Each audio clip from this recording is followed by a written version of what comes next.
Pastor Praveen పగడాల మృతిపై అనేక అనుమానాలు వ్యక్తం చేస్తున్నారు కుటుంబ సభ్యులు. సోదరి శ్రీదేవి ఉన్నారు, వాళ్ళతో మాట్లాడదాము. చివరిగా ప్రవీణ్ పగడాల ఎప్పుడు మాట్లాడారు మీకు? ఆయన రోజు మాట్లాడతారండి. మాకు ప్రోగ్రామ్స్ ఇవి ఉంటాయి చర్చికి సంబంధించినవన్నీ. ఆ ప్రోగ్రామ్స్ విషయంలో మేము ఎప్పుడు ఫోన్లో మాట్లాడుతుంటాము. కలిసినప్పుడల్లా మేము మాట్లాడుతూ ఉంటాము. అంటే ఇన్సిడెంట్ జరగకముందు ఎప్పుడు మాట్లాడారు, ఏమని మాట్లాడారు మీతో? సండేనే మాట్లాడారు, సండే ఈవినింగ్ మాట్లాడారు. ఎట్లా ఈ షెడ్యూల్ అనేది, తర్వాత రాబోయే ఇది గుడ్ ఫ్రైడే రోజు ప్రోగ్రామ్స్ ఇవన్నీ కూడా నాతో మాట్లాడారు. ఎట్లా చేయాలి అనేది కూడా మాట్లాడారు. అంటే ఒక కుటుంబ సభ్యురాలిగా, ఒక సొంత సోదరిగా మిమ్మల్ని ఎంతో ఆదరిస్తూ ఉంటాడు. అటు ఫ్యామిలీ కూడా ఎక్కడికి వెళ్ళినా తీసుకెళ్తూ ఉంటారంట. ఏంటి అసలుకి ఏమేమి విషయాలు మీతో షేర్ చేసేవాళ్ళు ఎక్కువగా? ఫ్రెండ్స్ని కలుస్తాము, క్లోజ్నెస్ని బట్టి. ఇంకా అంటే పర్సనల్స్ అంటే మాకు సంబంధించిన విషయాలు మేము మాట్లాడుకుంటాము. సో అంతకుమించి ఏమి ఎక్కువ ఉండదు. సరదాగా గడుపుతాము. ఎప్పుడైనా టైం దొరికితే సరదాగా గడపడానికి, మాట్లాడడానికి, కలవటానికి వెళ్తాము. సోషల్ మీడియాలో పోస్టింగ్ కావచ్చు, లేదంటే బహిరంగంగా కూడా చాలా వేదికల మీద తను నాకు ప్రాణహాని ఉంది అని చెప్పారు. సో అదే జరిగి ఉంటుందా? ఎవరైనా కుట్రపూరితంగానే తన మీద దాడి చేసి ఉంటారు? అంటే ఆయన పబ్లిక్లో మాట్లాడుతున్నారు, నిజాన్ని సత్యాన్ని ఆయన ప్రపంచానికి తెలియజేస్తున్నాడు. సో మన దేశం నిజం మాట్లాడితే ఊరుకోదు, నచ్చదు కదా. ఏదైనా యథార్థంగా మాట్లాడే వాళ్ళని ఎవరిని ఉంచరు. చాలామందిని ఆల్రెడీ పట్టున పెట్టుకున్నారు. సో అట్లాగే గ్రహం స్టైన్ కూడా మంచిగా మాట్లాడారు. ఆయన ఎవరికి దేశానికి ఆయన హాని చేయలేదు. దేవుని మాటలు చెప్పాడు, దేవుని ప్రేమను చూపించాడు. ఆ ప్రేమని కూడా కాల్చేశారు. నిలవన ఎంత క్రూరమైనటువంటి లోకంలో మనం ఉంటున్నామంటే, చిన్న బిడ్డలు ఏం చేశారండి? తల్లిదండ్రులు ఏదో చెప్తున్నారు, బిడ్డలను కూడా అంత సజీవ దహనం చేశారు కదా. ఆ కారులోనే కొంచెం కూడా కనికరం లేదా? వాళ్ళకు కూడా బిడ్డలు ఉన్నారు కదా, చేశారు. ఎవరేం మాట్లాడలేదు. ఇదే ఇలాగనే వచ్చారు. 2 రోజులు, నెల, 1 సంవత్సరం మాట్లాడుకున్నారు. తర్వాత ఇప్పుడు వాళ్ళు ఎక్కడున్నారో, వాళ్ళ భార్య ఎట్లా ఉందో, వాళ్ళ పిల్లలు ఎట్లా ఉన్నారో సమాజానికి ఎవరికీ పట్టదు. సో ఇప్పుడు కూడా ఇదే. ప్రతిసారి కూడా క్రైస్తవుల్ని హింసించినప్పుడల్లా కూడా అది నిజమో అబద్ధం అనేది తర్వాత సంగతి అయితే, కానీ ఆ 2 రోజులు ఉంటుంది అంత టెన్షన్ వాతావరణం, అందరు సానుభూతి ఆ టైప్లో ఉంటుంది. 1 నెల తర్వాత ఎవరు ఉండరు. వాళ్ళు ఎక్కడున్నారు, వాళ్ళు ఏం చేస్తున్నారు, వాళ్ళ కుటుంబాన్ని బ్రెడ్ విన్నర్నే తీసేసినప్పుడు వాళ్ళ ఫ్యామిలీ ఎంత సఫర్ అవుతుంది. అవన్నీ కూడా ఎవరికి అవసరం లేదు. నిజం మాట్లాడినప్పుడు ఖచ్చితంగా ఆ మనిషి మీద ఎట్లయినా చంపాలనే చూస్తారు. ప్రవీణ్ పగడాలకి గతంలో కూడా ఆడియో కాల్స్ రూపంలో చాలామంది చంపేస్తామంటూ బెదిరింపు కాల్స్ కూడా వచ్చాయి. ఆ పర్సన్స్ నేమ్స్ ఎప్పుడైనా చెప్పారా? ఎవరి మీద మీకు అనుమానాలు ఉన్నాయి? ఆయన ఎప్పుడూ చెప్తూనే ఉంటారు, ఇట్లా ఉన్నాయని. మాకు అందరికీ కూడా తెలుసు ఆయన గురించి. ఆయన చెప్తున్నారు, మాట్లాడుతున్నారు. అంటే అదే రోజు బైక్ మీద వెళ్తున్నటువంటి టైంలోనే ఈ సంఘటన అంతా కూడా జరిగింది అని చెప్తున్నారు. ఎప్పుడు బైక్ మీద వెళ్తూ ఉంటారా అలా ఒంటరిగానే, లేదంటే ఏదైనా కాల్ వచ్చిందని చెప్పి వెళ్ళారా? ఆయన ఎప్పుడు మామూలుగానే క్యాజువల్గా వెళ్తూ ఉంటారు బయటికి, అట్లానే వెళ్ళారు. కొంచెం బండి అవసరం ఉండి ఆ ప్రాంతంలో తిరగటానికి అవకాశం ఉంటుంది, ఈజీగా ఉంటుందని వెళ్ళారు. ఆ రోజు ఒంటరిగా పోవడం ఆయన చేసిన మిస్టేక్. ఇప్పుడు జస్టిస్ అంటే ఏం కోరుకుంటారు? ఒకవైపు కుటుంబ సభ్యులు కూడా మాట్లాడడానికి ఇష్టపడడం లేదు. అంటే ఏమైనా ఇబ్బందులు ఉన్నాయా వాళ్ళకి? జస్టిస్ మేము కోరుకున్నా కానీ మాకు ఎవరు ఇవ్వరండి. జస్టిస్ ఎక్కడ దొరుకుతుందో చెప్పండి. ఒక చిన్న కేసు ఏదైనా ఫైల్ చేస్తే దాన్ని కేసుగా ఇది అన్యాయం జరిగిందని ఎవరైనా మాట్లాడతారా? పొలిటికల్ ఉంది, లేకపోతే మనీ పవరు, పొలిటికల్ పవరు, లేకపోతే ఇవే చూస్తున్నారు కదా. సో మ్యాన్ హ్యాండిల్ చేస్తున్నారు. ఎవరిచ్చారు ఈ రైట్? ఎక్కడ న్యాయం జరుగుతుంది చెప్పండి. మేము అడుగుతాము, మాకు ఇది కావాలి, మా డిమాండ్స్ ఇవన్నీ అడుగుతాము. అది ఏమన్నా చేయగలరా? మీరేమన్నా మాకు హాని ఇవ్వగలరా? ప్రభుత్వం ఏమైనా హాని ఇవ్వగలదా? ఇచ్చిన మాటని ప్రభుత్వం ఏమైనా నిలబెట్టుకోకూడదా? అడగడం వల్ల ఏం ప్రయోజనం? మాకేముంటుంది? మమ్మల్ని ఎవరు వచ్చి మమ్మల్ని కాపాడుతారు? ఎవరేం చేస్తారు? మనిషినే తీసేసినప్పుడు ఎవరేం చేయలేరు. కానీ నేను ఒక క్రిస్టియన్గా మా బైబిల్ చెప్పినది ఏంటంటే, సాటి మనిషిని క్షమించమని చెప్పాడు. దేవుడి చేతిలో పడ్డం భయంకరం. సో మేము అదే బిలీవ్ చేస్తున్నాం. బైబిల్లో ఒక మంచి స్టోరీ ఉంది. ఫస్ట్ జనరేషను కయ్యూను హేబెల్ అని. ఆ కయ్యూను హేబెలు వాళ్ళ అర్పణలు తీసుకొచ్చి దేవుడి దగ్గరికి తీసుకొచ్చారు. వాళ్ళల్లో వాళ్ళ అన్న అర్పించిన అర్పణ తనకి ఉన్న దాంట్లో ఏదో మిగిలిపోయింది తీసుకొచ్చి ఇచ్చాడు. హేబెలు తనకు కలిగింది శ్రేష్టమైన దాన్ని దేవుడికి ఇచ్చాడు. తను ఏదైతే దేవునికి ఇవ్వాలో, ఏదైతే బెస్ట్ ఇవ్వాలో, ఏదైతే ఫస్ట్ ఫ్రూట్ ఇవ్వాలనుకున్నాడో అదే ఇచ్చాడు. అది ఇచ్చినప్పుడు అది దేవుడు స్వీకరించాడు. అంటే ఏదైనా ఒక గిఫ్ట్ ఇస్తే మన హృదయపూర్వకంగా ఇచ్చినప్పుడు అది తీసుకుంటారు. అట్లాగే ఇది కూడా స్వీకరించాడు, దేవుడు స్వీకరించాడు. అది ఆయనకి ఈయనకి ఉన్న మధ్యలో ఉన్న సంబంధం. కానీ అన్న ఓర్వలేక ఏం చేశాడు, తమ్ముడిని నరికి చంపాడు. దానివల్ల ఏమన్నా లాభం ఆ కయ్యూన్ అని ఆయనకు వచ్చిందా? రాలేదు. సో అక్కడ ఏం జరిగిందో ఎగ్జాక్ట్గా మాకు సిచ్యువేషన్ తెలియదు. బయట పబ్లిక్ మీడియా మాట్లాడేదో మేము విన్నాం కానీ మాకు తెలియదు. కానీ అక్కడ ఎలా హింసింపబడ్డాడు, నిజంగా అది యాక్సిడెంటా లేకపోతే నిజంగా ఎవరైనా హత్య చేశారా అవన్నీ కూడా మాకు తెలియదు. కానీ ఆ సిచ్యువేషన్లో మీరు అన్నట్టే, మీడియా అన్నట్టే, యూట్యూబ్లో మాట్లాడుతున్నట్టే ఒకవేళ ఆయన హత్య చేసినట్లయితే ఆ రక్తం పోయి మొరపెడుతుంది. మనుషులం కాదు, దేవుడి చేతిలో పడ్డం భయంకరం. ఎవరైతే పని చేయించారో, చెయ్యాలని ప్లాన్ చేశారో, దీంట్లో ఇన్వాల్వ్ అయ్యారో, ఐడియాస్ ఇచ్చారో ఇవన్నీ కూడా మేము చూడట్లేదు, కుటుంబ సభ్యులు చూడట్లేదు. కానీ దేవుడు చూస్తున్నాడు, దేవుడు న్యాయవాది. అది మనం చేసింది మన మన బిడ్డలు ఆ శాపాన్ని అయితే కొని తెచ్చుకోవాలి. కాబట్టి మేము తీసుకుంటే అది కొంచెమే ఉంటుంది, కానీ దేవుడి చేతిలో పడ్డం అనేది భయంకరం. మేమేం చేయగలం, మేము ప్రార్థన చేస్తాం. బైబిల్లో ఇంకొక మాట ఉంది, ఇంకొక స్టోరీ ఉంది.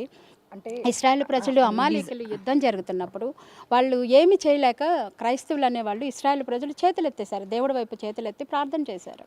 ప్రార్థన చేసినప్పుడు దేవుడు స్వయాన్ని దిగొచ్చి శత్రువులను ఆతమార్చారు. ఇప్పుడు మేమందరం కూడా మా దైవజనుడి నిమిత్తం మేము కోల్పోయాము, చాలా తీరని లోటు ఇది.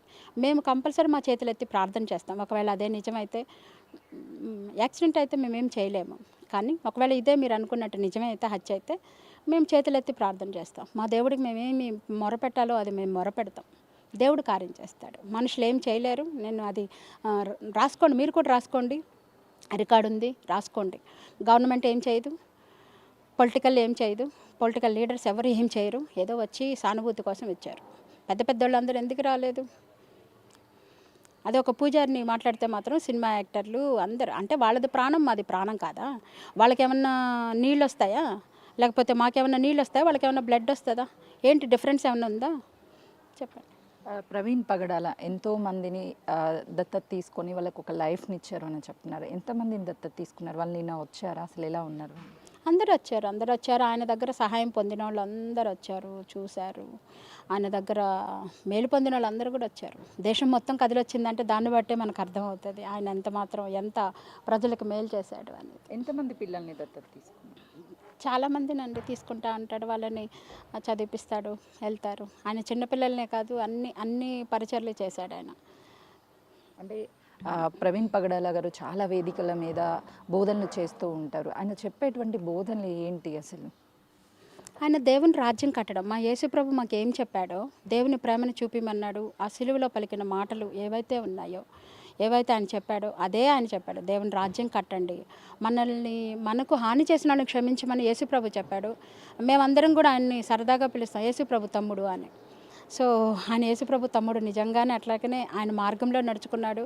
ఆయన ఏమైతే చెప్పాడో అది ప్రాక్టికల్గా చేశాడు. మామూలుగా అందరూ ఏదో చెప్తారు, లేకపోతే మాట్లాడతారు, కానీ అవన్నీ కూడా అంతవరకే ఉంటాయి. ఆ పులిపీఠం వరకు లేకపోతే ఆ స్టేజ్ వరకే ఉంటాయి మాట్లాడటానికి. కానీ ఈయన అట్లా కాదు, ఆయన ఏమి చెప్పాడో అది ప్రాక్టికల్గా చేశాడు.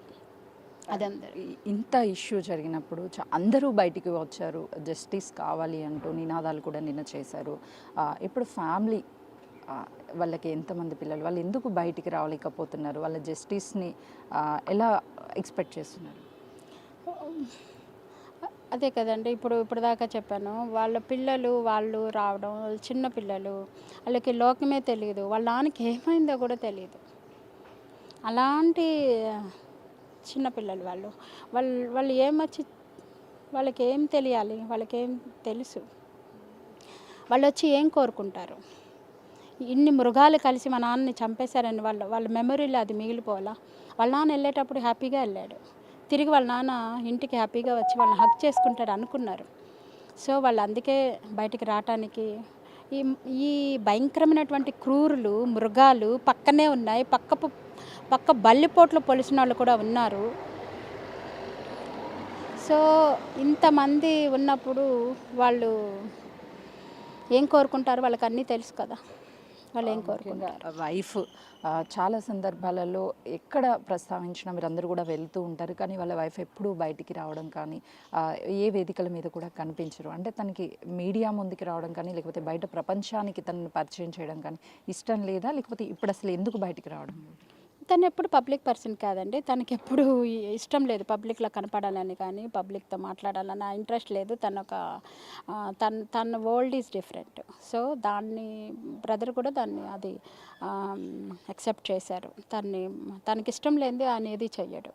సో తన ఇష్టాన్నే తను ఇష్టంగా చేశాడు. తన ఫ్యామిలీని ఎప్పుడు ఇబ్బంది పెట్టాలనుకోలేదు. తనకు కూడా ఉంటుంది కదా వాళ్ళ ఫ్యామిలీ మెంబర్స్ బయటికి రాకూడదని, సేఫ్టీ కూడా ఉంటుంది కదా, అందుకే ఇప్పుడు బయటికి వచ్చి న్యాయం కోసం కానీ లేకపోతే బయట ఎందుకు మాట్లాడలేకపోతున్నారు? ఏమైనా ప్రాణహాని ఉందనా, లేకపోతే దాని వెనక్కి అంటే ఇప్పుడు మీరే చూస్తున్నారు. ఏ న్యాయం జరిగినట్టు నాకు ఒక్కటి చూపించండి. న్యాయంగా జరిగినట్టు నాకు ఒక్కటి చూపించండి. దాన్ని బట్టి మాకు కూడా బయటకు వస్తే మేము నిలబడితే, మేము సమాజంలో నిలబడితే మా పక్షంగా ఇంతమంది ఉన్నారని. ఇప్పుడు అంతమంది ప్రజలు వచ్చారు. నిన్న 2 పాస్టర్లు యాక్సిడెంట్ అయిపోయి చనిపోయారు. వాళ్ళ కుటుంబాలకి ఏం చేస్తారు? ఈ కుటుంబానికి ఏం చేస్తారు? లేకపోతే ప్రజలు వచ్చి ఏమైనా నిలబడతారా? లేకపోతే ఆయనతో కూడా వీరమరణాలు ఏమైనా అవుతారా? ఏం లేదు. సో ఆయన అట్లా యేసుప్రభు కూడా ఇక్కడికి వచ్చాడు. యేసుప్రభు చేయాల్సింది ఆయన ఏం చేయలేదు. ఆయన అందరినీ పాపులను రక్షించాడు. గుడ్డి వాళ్ళని, కుంటి వాళ్ళని, మోగవాళ్ళని అందరినీ స్వస్థపరిచాడు. తీసుకుపోయి చంపేశారు పక్కనున్న వాళ్ళే, తన శిష్యులే. తను 12 మంది శిష్యులు యేసుప్రభుకి. 12 మంది శిష్యుల్లో నమ్మకంగా ఉండేవాళ్ళే కత్తిపోటు పడిశారు. తన శిష్యుడే. సో అట్లాగే ఇది కూడా చేశారు. ప్రవీణ్ పగడాలతో వాళ్ళ భార్యకి చాలా గుడ్ మెమరీస్ ఉంటాయి. వాటన్నిటినీ కూడా తట్టుకొని ఇప్పుడు ఇక లేరు అన్న విషయాన్ని జీర్ణించుకోలేకపోవచ్చు. ఎక్కువగా ఎలాంటి మెమరీస్, మీరు కూడా చాలా దగ్గరగా ఉండి చూసినటువంటి వ్యక్తులు కాబట్టి ఏం చెప్తున్నారు ప్రస్తుతం ప్రవీణ్ పగడాల మిసెస్?